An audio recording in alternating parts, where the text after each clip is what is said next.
Hey everybody, it's the Mad Master. I'm just doing a video today, and this video is entitled Why Gen X Voted for Trump. And just as a disclaimer, I did not vote for Trump.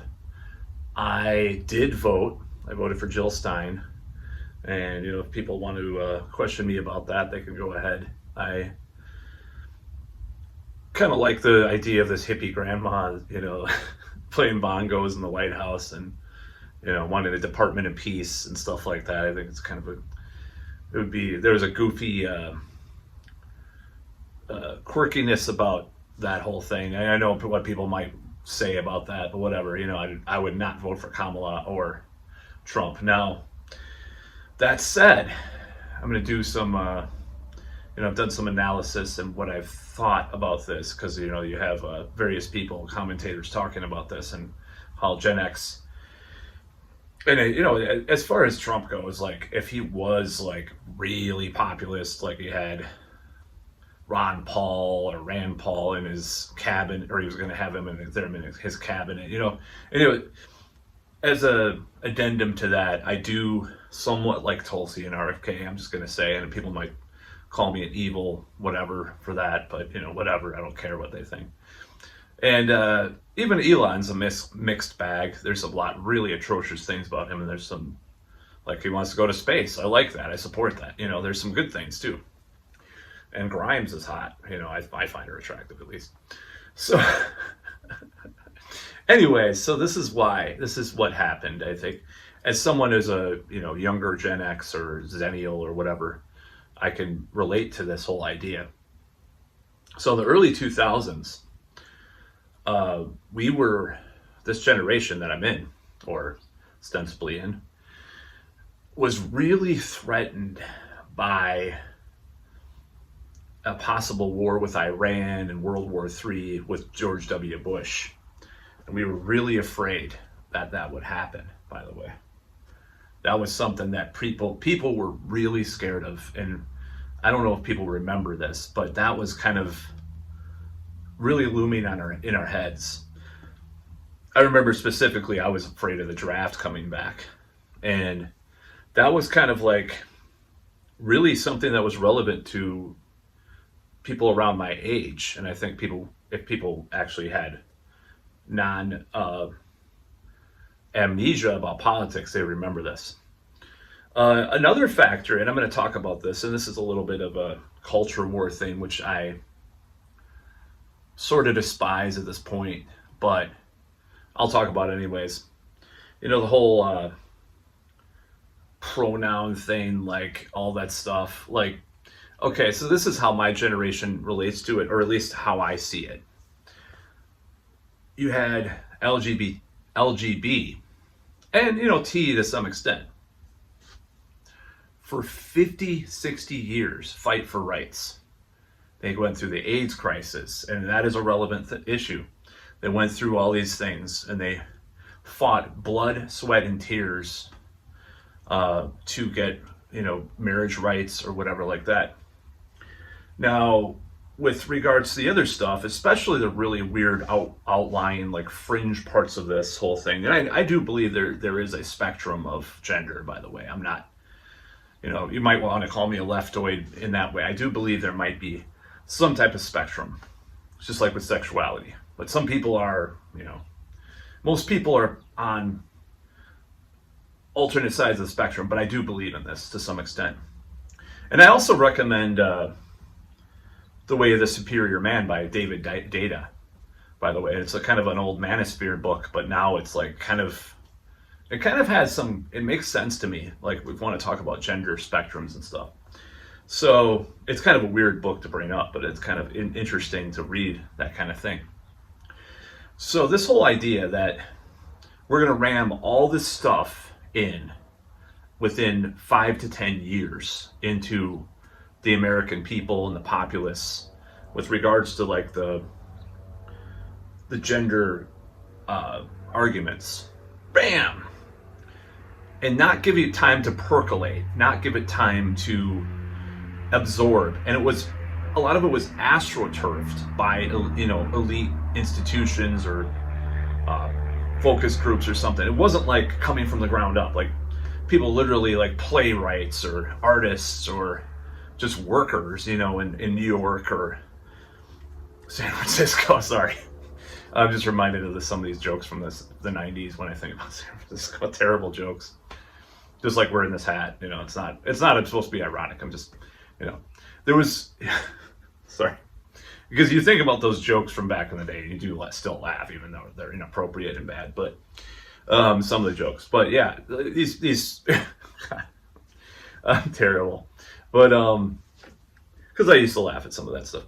So you have these movements that were more grassroots. So of course, as you know, people that were Gen X saw these things develop over time, and they had natural time to percolate. And of course, it was bad that there had to have these battles to begin with, because you know, people are born different ways. You know, they're like Lady Gaga said, born this way. A lot of people, you know, so the whole idea of that was very relevant to our generation. So you saw that, and you saw this other thing, and it was coming in this weird way, and then the right was responding in you know, antithesis way to this whole thing, like the, you know, drag story hour and all this stuff. And they were like, I mean, I don't know if that's, you know, drag queens aren't necessarily trans, by the way, but you know, they were responding to that in kind with that regards to their response. So you know, you had these battles that were just polarized from the beginning. It wasn't this long, slow, arduous struggle against, you know, an institution or establishment. And a lot of it was co-opted by the establishment. So people, especially my generation, was skeptical about these things. Like, why are they doing this? Are they really, and I don't believe in the grooming term, but are they grooming our kids, you know? So, and, you know, I can relate to this too, because I'll do another video about this, by the way. I got a job offer, and they asked for my pronouns. I'm like, I don't give a shit. I don't want to give my pronouns. So you experience that in the workplace. It's like Generation X doesn't like to label themselves or have to focus on labels and differences like that. And these newer things that are coming up, it's like, oh, Zims are blah, blah, blah, blah, to multi, whatever, mental illness, blah, blah, blah. So we saw that with a lot of skepticism. And a lot of people in the job market still too, you know.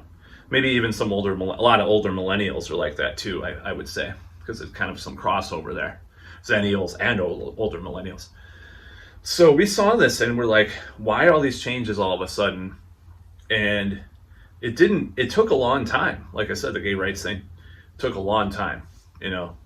I'm not saying it has to take a long time for trans rights or something, but we saw it seemed kind of phony, especially coming from these elites, because it's like, okay, you'll go have drone bomb these children who could be of any gender or any gender identity. And then you're telling us that we have to use pronouns. It's kind of this disconnect, because we were very cynical. So we saw, you know, and a lot of that was part of just in general, a lot of these liberal ideas that have been coming past 10 years, you know, this cancellation. Me Too is another thing. That's why a lot of men voted for Trump. And Generation X men especially. I mean, actually a lot of men in general voted for Trump. But we saw like this Me Too thing, like, okay, it's not a threat to question SA. I'm just going to call it SA. I don't think it's a threat, but it got so ridiculous. At least the perception, what was put out there, was ridiculous. Like, you know, you said, you know, people started talking about affirmative consent, like even for a kiss, with body language of a girl leaning towards you, you know, like, you gotta ask for the kiss. It's like, a lot of women don't like that. And we learned that. I mean, anyways, I was going to say something really bad, but because I'm wont to do that. So we had, well, women, you know, women don't know what they want. I'm just kidding. So we saw these things and we're like, man, fuck this, you know, what is going on with this shit? It's like, what the hell, you know? So culturally, we were opposed to a lot was going on, and it doesn't mean we believe like someone should be, castigated for having different gender identity or sexuality. And honestly, like a lot of the right is going back to their old school evangelical roots of being homophobic and transphobic anyway. So it's kind of a sad situation that we're in. So we saw these things and it was a threat because it's just too fast, too much, too now. I mean, I think Exene Cervenka said something about like, you don't just change things overnight with evolution, and gender identity and stuff. I know she's known as a right winger, but I don't believe that she really is, honestly. She has this interesting conspiracy video on YouTube still for this university she went to. It's pretty funny, pretty interesting. There's a lot of David Icke / James Corbett kind of ideas in there. So I recommend looking for it. I forgot what it was called. I might put it in the description. So it's interesting, I'll just say. So we saw these things and we're just like, all right, well, this is just like, it just doesn't seem real. And Donald Trump, he came out and he's crazy. He says all this crazy stuff and he lies. But in his lying, it just seems like it's just like a personality quirk. Like he's just crazy. He's just out there. But that's really who he is. You saw Kamala. Sorry. And we were like, this woman is like a robot. She won't even go on Rogan, for 3 hours and talk, like a normal human being. So that's why, to me, that's why he won beyond anything else. I mean, there was this genuine thing about him. It's as bad as it can get and as evil. I don't like the concept of evil anymore, but as evil as it can get, like he's picking a lot of neocons for his cabinet, unfortunately. Not always, but we just saw the other alternative. There's the eat the bugs, live in the pod thing with the so-called left. I don't call it left because it's neo-feudalism. Not left-wing, like workers standing up for their rights or the environment. It's not like that. It's more like eat the bugs, live in a pod, billionaires get to do what they want, right? That's not left-wing. I'm sorry what people want to say. It's not left-wing. Just like Hitler was not left-wing. I'm going to do more videos about that too. So, I don't care what people say, whatever. So that was kind of what we saw. And I think that's really what drove this election forward to what the results were. And we saw this like, just this weirdness. And, Tim Walz did a good job early on calling the Republicans weird, but it's like, okay, well, abortion's kind of hard. It's harder to get in certain states. Things, are kind of bad in some areas because of a lot of the stuff that happened, right, with Trump. But even weirder is you grow up in an area, and a Generation X person might be a father or mother. Oh, they're going to have to compete against a guy or a girl that's biologically male and went through puberty in a sport. I mean, that's very rare, but I'm just saying, that's the perception that's out there. And just the really, just the uptight, like smug idea. Whereas, you guys see Trump going to a garbage truck and, I'm going to a garbage truck. And, they said I look thinner in this outfit. It's like, that's likable. Likability is there. Of course, there's a lot of nightmarish things that he stands for. I mean, the Central Park 5 thing is just pathetic. I don't understand that at all with him.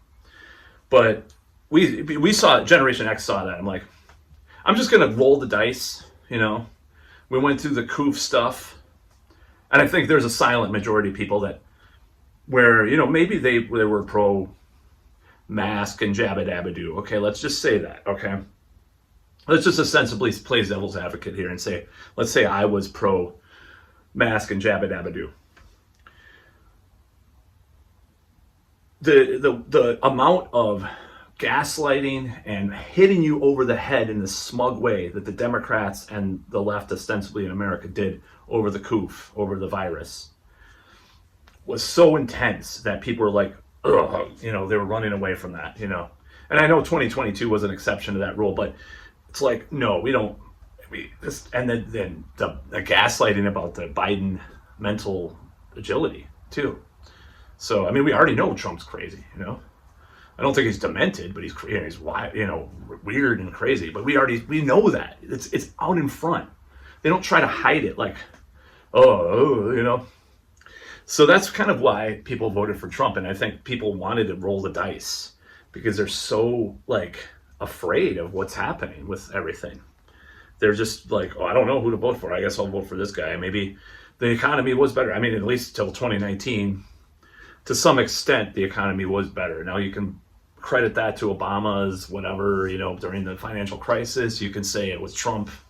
I mean, basically, we live in a boom bust Keynesian cycle that we live in, and some of that can't be attributed to one president or another. Of course, during the coup, I mean, I think Trump gets a lot of blame when, there was obviously, I'm going to use some code words because I don't want YouTube algorithms.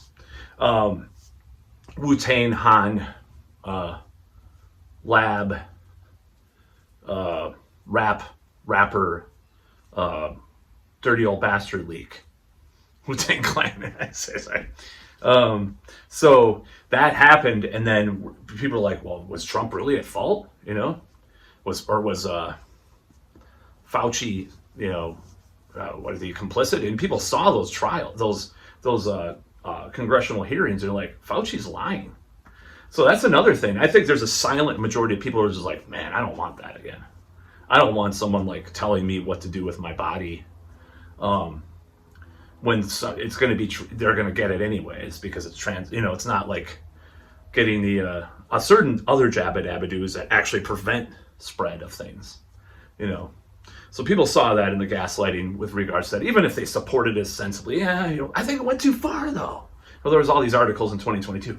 It went a little too far. Oh, lockdowns went too far. Oh, and people thought that in their heads. And I know several people that are diehard liberals and leftists.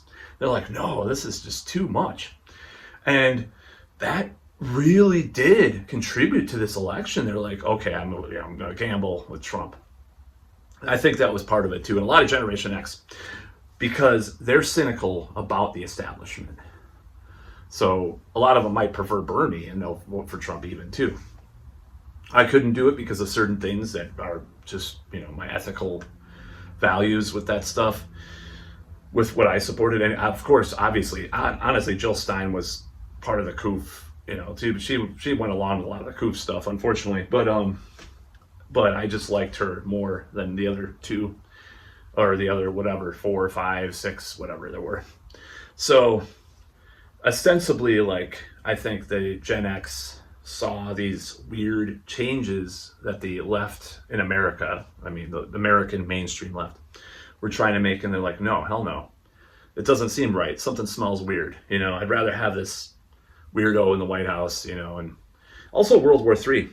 I want to talk about this because they were sold on this peacemaker thing with Trump, and I don't think it's necessarily true. But even the perception of that, even perception, it does influence reality a lot of the time. I know it sounds like some woo NLP thing to say, but it does.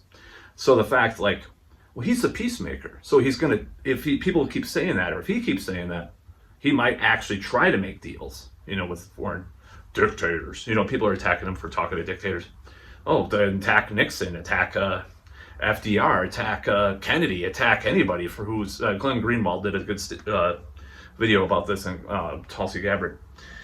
It's like, yeah, you're going to talk to dictators. Oh my God.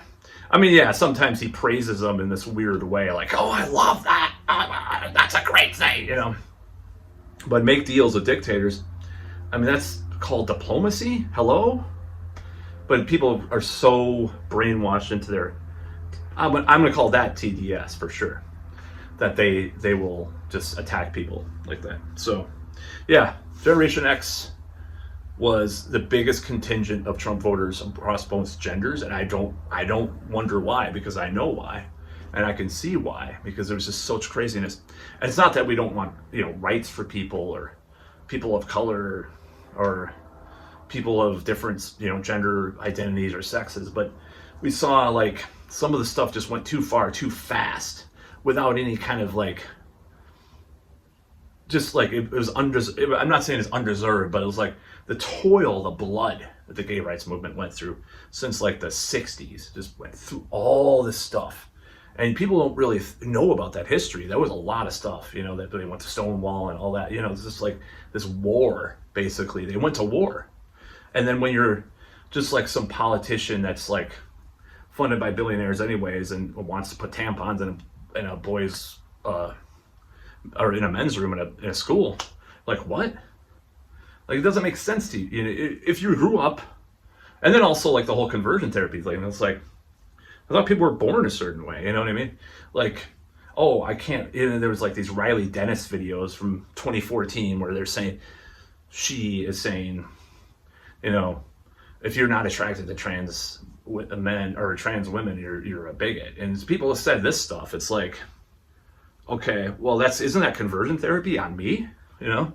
So people saw a lot of these cultural changes, Gamergate, there's all these things. Turns out to be a lot of it turned out to be lies, and we were gaslit. And I'm not saying there was like all great characters involved in Gamergate or all these different Elevator Gate or whatever, all these cultural things that happen that push people to the right, because you don't have the nuance. You just attack and attack.